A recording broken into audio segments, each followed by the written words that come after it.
पापनगर ड्रामे जी नई अपडेट में था सभी पहिरीं पिण खे खुश आमदीद। दोस्तों अॼु रिव्यू करण वारा आहियूं मेगा सोप सीरियल पापनगर जी आख़िरी किस्त ऐं कुझु हाणे नई किस्त जेका अचण वारी आहे उन जो बि रिव्यू कंदासीं। आख़िरी किस्त में त मल्हार ऐं राबेल जो मिलाप थी वेंदो, इन्हनि जी शादी कई वेंदी ऐं इते बलाज ख़ान जी शिकस्त थींदी ऐं बलाज ख़ान हाराए वेंदो। जी हाँ दोस्तों, बलाज ख़ान जी शिकस्त थींदी, घोट थियण जा सपना उन जा चिकना चूर थी वेंदा। हू राबेल जो घोट न थी सघंदो, ज़बरदस्ती कंदो, चोरी कंदो, शादी करण जी कोशिशि कंदो, पर राबेल मिलंदी मल्हार खे।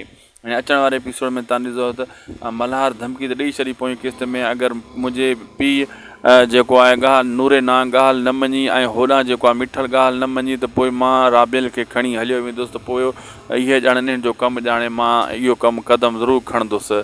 जी हाँ दोस्तों, छा इहो क़दम खणी सघे थो भला मल्हार? न दोस्तों, मल्हार इहा धमकी ॾिनी आहे, इहो क़दम कोन खणंदो ऐं राबेल इन सां गॾु वेंदी बि कोन, इहो हक़ीक़त आहे।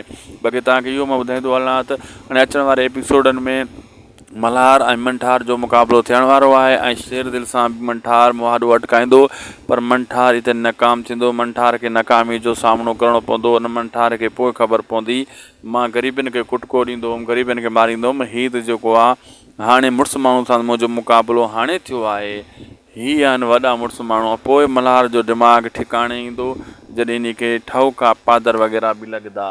इहे अचण वारे एपिसोडनि में इहे सीन तव्हांखे ॾिसण वटां मिलंदा। दोस्तों असांखे ॾींदा इजाज़त जी। ही अपडेट तव्हांखे सुठी लॻे त महिरबानी करे शाहिद खोसो वर्क यूट्यूब चैनल खे ज़रूरु सब्सक्राइब कंदा ऐं फेसबुक पेज ते अगरि वीडियो ॾिसी रहिया आहियो त उते इन खे लाइक ऐं फॉलो करे छॾींदा। असांजे पेज खे बि तव्हांजूं महिरबानी थींदियूं।